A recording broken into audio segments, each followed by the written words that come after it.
Salut, c'est pour vous montrer une petite idée, c'est de utiliser le fait que vous avez des nouveaux abonnés dans votre adresse, dans votre autorépondeur email, là, des nouveaux abonnés, et l'utiliser pour faire la promotion sur les réseaux sociaux de votre liste email. C'est-à-dire, comment dit-on, la foule attire la foule.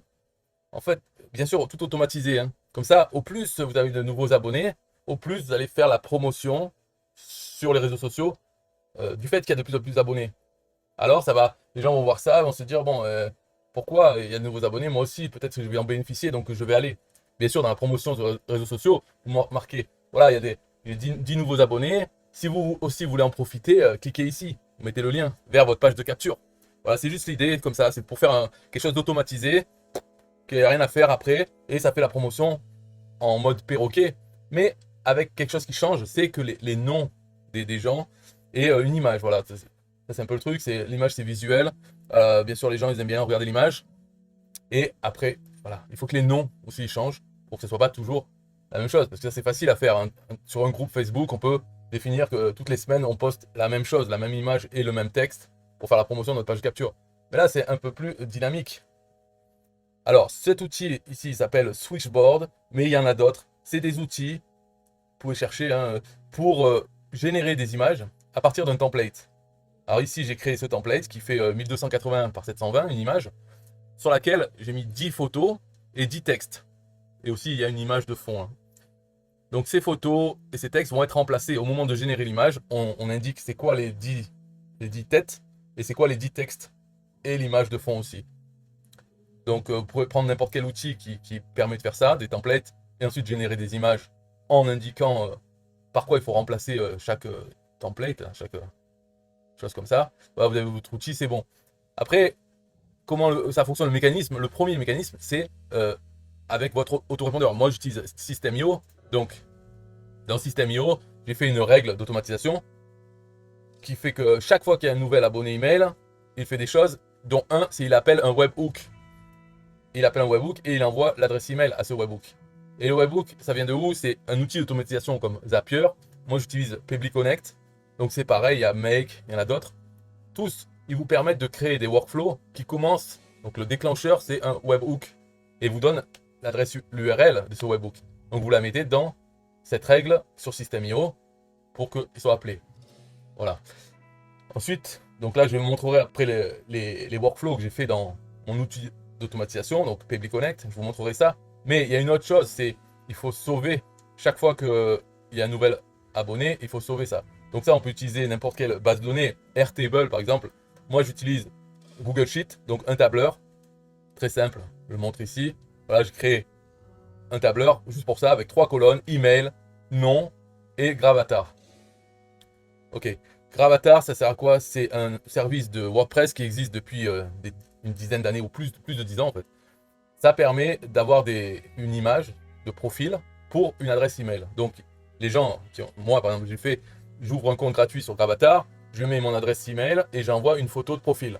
Ce qui fait que tous les services qui utilisent Gravatar peuvent afficher une image, une photo de profil, alors que, voilà, juste à partir de l'adresse email.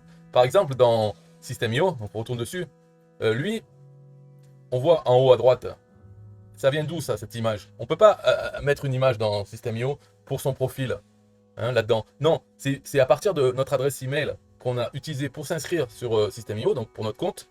Et bien avec ça, il demande à Gravatar c'est quoi l'image. C'est pour ça que vous, peut-être, vous avez une image anonyme, juste la silhouette. C'est parce que c'est l'image par défaut de Gravatar. Si cette adresse email n'a pas un compte Gravatar, eh bien ils mettent voilà, une image par défaut. En tout cas, sur System.io, c'est comme ça qu'ils demandent la photo de Gravatar. Ils disent s'il n'y en a pas, mettez-moi une image par défaut. Mais dans Gravatar, donc, vous pourrez le voir après, c'est intéressant en fait. C'est un peu obligatoire Gravatar dans notre cas, parce que ici dans Switchboard, moi j'ai des images. Donc, je veux pas qu'il y ait que des têtes par défaut pour la plupart. La plupart, ils n'auront pas un compte Gravatar, hein. La plupart des gens, des emails, des gens qui s'inscrivent sur ma liste n'auront pas. Certains ont un compte Gravatar, voilà. Donc dans ce cas-là, on utilisera leur image. Mais s'ils ne l'ont pas, moi je veux utiliser une image différente. Je veux utiliser moi j'ai fait un script qui, quand on appelle ce script, il nous retourne une image d'une personne au hasard. Et j'en ai des centaines d'images de personnes. Donc à chaque fois qu'il est appelé, il renvoie une image différente. Et moi, je veux que Gravatar, s'il n'a pas d'image de profil pour cet email, eh bien qu'il aille chercher dans mon script une image au hasard d'une personne. Comme ça, dans toutes mes images entières, il y aura toujours 10 images de personnes, dont certaines, c'est la vraie photo de profil de Gravatar pour cette adresse email. Voilà, je veux que toujours cette image soit avec des têtes différentes. Alors, ça c'était pour expliquer Gravatar. Après, dans Gravatar, pour appeler l'image pour une certaine adresse email, il y a plusieurs choses à faire. Voilà, ce Google Sheet ici, il est rempli par le workflow que j'ai fait dans Pebly Connect. Celui qui est appelé par System.io à chaque fois qu'il y a un nouvel abonné, il appelle le workflow, et lui, le workflow, il se charge d'ajouter une ligne à ce Google Sheet. Dans la ligne, il met l'adresse email, il met le nom. Donc le nom, moi, je ne demande pas sur ma page de capture, je n'ai pas le prénom des gens. Donc ce que j'ai fait, je prends l'adresse email et je prends la partie gauche, celle qui vient avant le arrobas. Donc c'est ça que j'utilise comme nom, comme pseudo, pour tous les nouveaux abonnés.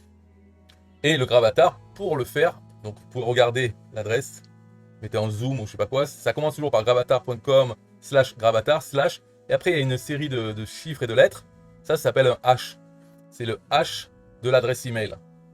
Donc un hash, c'est quoi? C'est simplement, on donne l'adresse email et le hash, ça représente un code unique, hein, mais on ne peut pas, il n'y a pas de formule pour aller d'un hash et revenir à l'adresse email.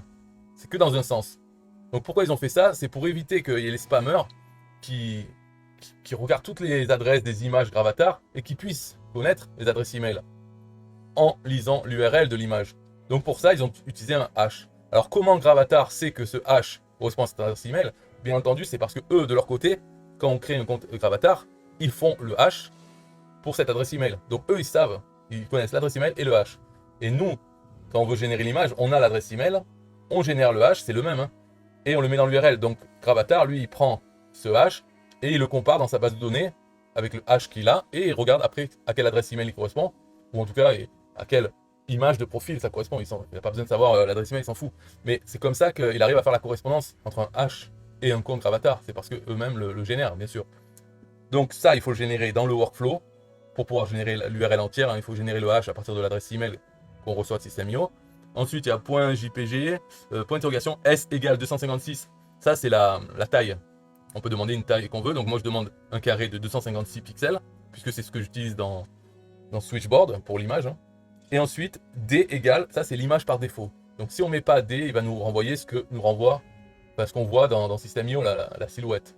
Ici, je mets l'adresse de mon script qui renvoie une image d'une personne. Alors, pourquoi à la fin, là, j'ai mis un numéro différent à chaque fois? C'est parce que si on ne fait pas ça, si on demande toujours l'adresse de mon script, Gravatar, lui, met en cache les images. Donc, sur mon image ici, j'aurai que la même image. L'image qui est en cache dans Gravatar quand il a appelé une fois mon script. J'aurai que ça et des fois des images de profil de gens qui ont un compte Gravatar. Donc, c'est pas du tout ça que je veux qu'à chaque fois, elle soit différente. Alors, l'adresse de mon script, j'ajoute un numéro au hasard, ce qui fait que l'image est différente. Et ça marche. Parce que là, donc, ce Google Sheet va être rempli au fur et à mesure qu'il y a de nouveaux abonnés. À chaque fois, System.io appelle le workflow qui rajoute une ligne à ce Google Sheet. Donc là, on va passer à Pebly Connect. Pour comprendre un truc, c'est qu'il y a deux workflows dans Pebly Connect. Il y en a un qui est appelé par System.io, hein, c'est celui-là qui remplit les lignes. Et le deuxième, lui, par contre, il est appelé à un intervalle régulier. J'ai mis toutes les 6 heures, donc toutes les 6 heures, il va faire quelque chose. Il va aller lire ce Google Sheet et s'il y a suffisamment de lignes, c'est-à-dire s'il y a 10 nouveaux, eh bien il va générer l'image et poster sur les réseaux sociaux. Tant qu'il n'y a pas au moins 10, il ne fait rien, ce deuxième workflow là. Donc c'est ça la logique. On va passer, alors, Pebly Connect, voilà le premier, je l'ai appelé Email Add 1 sur 2, les abonnés email vers la Google Sheet. Et le deuxième, Email Add 2 sur 2, de Google Sheet vers la promotion sur les réseaux sociaux. Alors on peut voir le premier, donc ça démarre par Webhook, celui qui est appelé par System.io. Alors ce qu'on peut voir un truc qui est bien avec Pebly Connect, contrairement à Zapier ou autre, hein, c'est bon, ça marche toujours pareil. On a un plan qui nous donne un quota par mois d'actions. Alors par exemple, si on a 10 000 actions par mois, dans Pebly Connect, ce qui est bien, c'est qu'il y a des actions payantes et des actions gratuites. Donc tous les déclencheurs, c'est toujours gratuit. C'est là, quand c'est en vert, ça veut dire que c'est gratuit. Et donc dans tout ce workflow, si on regarde, toutes ces actions, elles sont gratuites. Et finalement, il y en a une seule qui est payante, c'est la dernière. C'est celle qui ajoute les informations au Google Sheet. Donc à chaque nouvel abonné dans System.io, ça me coûte qu'une action. Ça c'est pas mal parce que sur Zapier, ça coûterait plus. Parce que chaque petite chose là qui est faite, c'est quoi ces actions? En fait, c'est de la manipulation de texte. Par exemple, pour générer le hash à partir de l'adresse email, pour prendre la partie gauche de l'adresse email et d'autres choses. Là, j'ai marqué les actions, en gros, ce que ça fait. Ici, ça prend l'adresse email, donc ça reçoit l'adresse email. La première chose à faire, c'est trim, c'est-à-dire enlever les espaces avant et après l'adresse email, s'il y en a. S'il n'y en a pas, c'est pas grave. En tout cas, ça le fait. Et de tout mettre en minuscule. Au cas où l'adresse email, la personne qui a tapé, elle a marqué en majuscule, ça met tout en minuscule. Ça, pourquoi je le fais? C'est parce que déjà, ça fait pas de mal. Hein. Et c'est Gravatar qui exige, par contre, qu'il n'y ait pas d'espace et que tout soit en minuscule pour générer le hash. Le hash, c'est généré avec MD5. C'est ça qui génère le hash. Donc pour que ça soit le même hash, il faut que l'adresse email soit exactement la même que Gravatar. Et Gravatar, lui, il enlève les espaces, il met tout en minuscule et il génère le hash. Donc c'est pour ça qu'il faut le faire quand même ici. Voilà.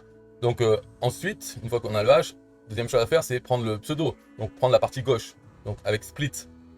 Je sais pas si ça vaut le coup de montrer vraiment l'intérieur de chacune. C'est plutôt une vidéo pour donner l'idée. Ouais, je vais pas montrer chaque fois ce que ça fait. C'est pour donner l'idée. Si vous avez des problèmes à le faire, vous pouvez me demander dans les commentaires. Ou je peux vous partager ce workflow et vous l'avez dans votre compte. Vous pouvez changer après si vous voulez. Donc ça prend la partie gauche et je la mets tout en majuscule. Uppercase, la partie gauche. Comme ça, les pseudos seront en majuscule, seront plus visibles quand je vais les utiliser pour l'image ou dans le texte de la publication sur les réseaux sociaux. Là, je génère un nombre au hasard. Ça, c'est justement pour l'histoire de mon script, les images de mon script. Il faut qu'il y ait un nombre au hasard pour pas que ça soit la même URL, pour pas que Gravatar la mette en cache et utilise la même image pour les 10. Voilà. Donc c'est pour ça que je génère un nombre au hasard et ensuite je encode l'URL vers mon image par défaut qui contient aussi le nombre au hasard. Mais tout ça, il faut l'encoder, URL encode, pour pouvoir générer à la fin le lien Gravatar. Donc c'est celui-là, ça je peux le montrer. C'est juste, voilà, c'est toute la ligne, en mettant le hash, en mettant l'URL encodée de mon image par défaut, en mettant la taille, voilà, tout ça c'est l'URL Gravatar pour ce contact. Et ensuite, au final, j'envoie tout, je rajoute une nouvelle ligne au Google Sheet en remplissant donc email, le nom et Gravatar. Donc c'est tout ce que ça fait, ce workflow, il remplit le Google Sheet au fur et à mesure que System.io envoie de nouveaux contacts à ce workflow. Le deuxième, là, c'est donc ça c'est celui que j'ai parlé tout à l'heure, c'est-à-dire toutes les X heures, donc moi j'ai dit toutes les 6 heures, qu'est-ce qu'il fait? Donc là on peut regarder les tâches payantes ou pas, parce que là il y en a beaucoup plus des tâches payantes. Mais ce que j'ai fait, c'est, première tâche payante, c'est d'aller voir la ligne numéro 10 du Google Sheet, enfin la 10e ligne, d'aller la voir, et après je mets une condition, qui est une tâche gratuite, je dis de continuer seulement si il y a une valeur dans cette 10e ligne. Parce que s'il y a une valeur, ça veut dire que peut-être il y a 10 lignes, ou 15 lignes, ou 20 lignes, mais en tout cas il y a au moins 10 lignes, au moins il y en a 10, donc on peut commencer à générer l'image et à publier, à faire la promotion sur les réseaux sociaux. Donc c'est ça, je prends la 10e ligne, je dis continuer seulement s'il y a quelque chose dedans. Sinon, ben, ça s'arrête. Et donc ça me coûte une tâche toutes les 6 heures au minimum, même s'il n'y a pas de nouveaux abonnés, une tâche parmi le quota que j'ai pour mon plan PB Connect. Par contre, s'il y a une valeur dans la 10e, ça veut dire qu'il faut faire quelque chose. Donc là, les tâches payantes, ça y va. Tout ce qui concerne en fait les services externes comme Google Sheet, Switchboard, publier sur Facebook, tout ça, c'est des actions payantes. Hein. Les actions gratuites, c'est la manipulation de texte, faire des choses qui sont faites par Pebly. Mais toutes les autres actions, ça coûte. Donc là, s'il y a au moins 10 lignes, la get rows, ça veut dire prendre les 10 lignes. Donc je les prends, ça veut dire que je les ai dans ce workflow, on va pouvoir les utiliser par la suite. Et l'action d'après, c'est que je supprime les lignes. Donc ce qu'il faut comprendre, parce que dans la logique, c'est quand même super important de comprendre ça. Quand on supprime les lignes, je vais montrer ici. C'est important de comprendre. Donc 10 lignes, ça fait de la ligne 2, parce que la ligne 1, elle est réservée au nom des colonnes. Hein. Donc à partir de la ligne 2 jusqu'à la ligne 11. La 11, c'est en fait, ça veut dire qu'il y a 10. De 2 à 11, ça fait 10. Donc c'est la ligne 11 qu'on regarde. Et s'il y a quelque chose dans la ligne 11, alors je prends toutes les valeurs de la ligne 2 à la ligne 11. Je prends tout ça, comme ça on les a dans le workflow, on va pouvoir les utiliser. Et l'action d'après, c'est que je supprime les lignes de 2 à 11. Ce qui veut dire que si par exemple il y a des données sur la ligne 12, 13, 14, la ligne 12, 13, 14 deviennent la ligne 2, 3, 4. Parce que je supprime les lignes. Je ne supprime pas les valeurs qu'il y a dans les cellules, dans ces lignes-là. Je supprime carrément toutes les lignes. Et Google Sheet, ou tous les tableurs, hein, ce qu'ils font, c'est que si on supprime la ligne, ils remontent tout. Tout le reste remonte là où ça a été supprimé. Donc en supprimant de la ligne 2 à la ligne 11, tout ce qu'il y avait après remonte. C'est ça qui permet de faire de cette façon le workflow. Comme je vais le montrer là, c'est pour ça qu'il y a prendre les données et supprimer les lignes. Comme ça, pour la prochaine exécution de ce workflow, eh bien, quand on va regarder la ligne 11, pour voir s'il y en a 10 d'entrée, ça va continuer à marcher. La ligne 11 est toujours la 10e ligne. Voilà, même si on supprime des lignes. C'est ça que c'est important à comprendre, pour pas se dire je supprime les lignes donc elles vont être vides. Non, elles seront vides si il n'y avait rien après la ligne 11. S'il n'y avait rien, mais s'il y avait quelque chose, alors ça remonte. Donc il y aura peut-être encore, pour la prochaine exécution de ce workflow, il y aura peut-être encore 10 nouveaux abonnés, même s'il n'y en a pas eu, si System.io n'a pas envoyé de nouveaux. Mais peut-être qu'en 6 heures, il en a envoyé 20 ou 30. Et dans ce cas-là, ce workflow, le deuxième, va s'exécuter 6 heures après, 6 heures après, 6 heures après. Il va publier quand même. Donc ça, c'est important aussi de comprendre la fréquence. Qu'est-ce que vous avez chaque jour comme nouveaux abonnés? Moi, pour ça, j'ai fait 10 toutes les 6 heures. Ça correspond à ce que j'ai. En gros, hein, quelques dizaines par jour de nouveaux abonnés email. Mais si un jour, par exemple, j'en ai 100, et après, hop, ça retombe et je continue à avoir la fréquence normale, c'est pas grave parce que ça va rattraper. Même s'il y en a 100, donc ça fait 10 workflows à exécuter. Mais ces 10 workflows, ça va rattraper au fur et à mesure. Et toutes les 6 heures, en tout cas, il va poster avec des nouveaux noms, des nouvelles images, jusqu'à ce que ça se calme et que peut-être à un moment, au bout de 6 heures, eh bien, il n'aura pas les 10 qu'il faut pour pouvoir exécuter le workflow. Donc il va s'arrêter, il va attendre 6 heures de plus. Donc ça, c'est bon. Mais si vous avez tous les jours 100 nouveaux abonnés, vous ne pouvez pas faire comme ça, à ce rythme, 10 toutes les 6 heures. Parce que ça fait 40 par jour. Donc vous en avez toujours 100, 100, 100, ça va... En fait, toutes les 6 heures, ça va poster et ça ne va jamais rattraper. Au bout d'un moment, le retard s'accumule. Alors, ce que vous devriez faire, par exemple, c'est soit vous prenez une fréquence plus rapide, par exemple toutes les heures, vous regardez s'il n'y a pas 10 nouveaux abonnés pour poster toutes les heures. Ou alors, ce que vous pouvez faire, c'est faire toutes les 6 heures, mais prendre que 100 ou 50.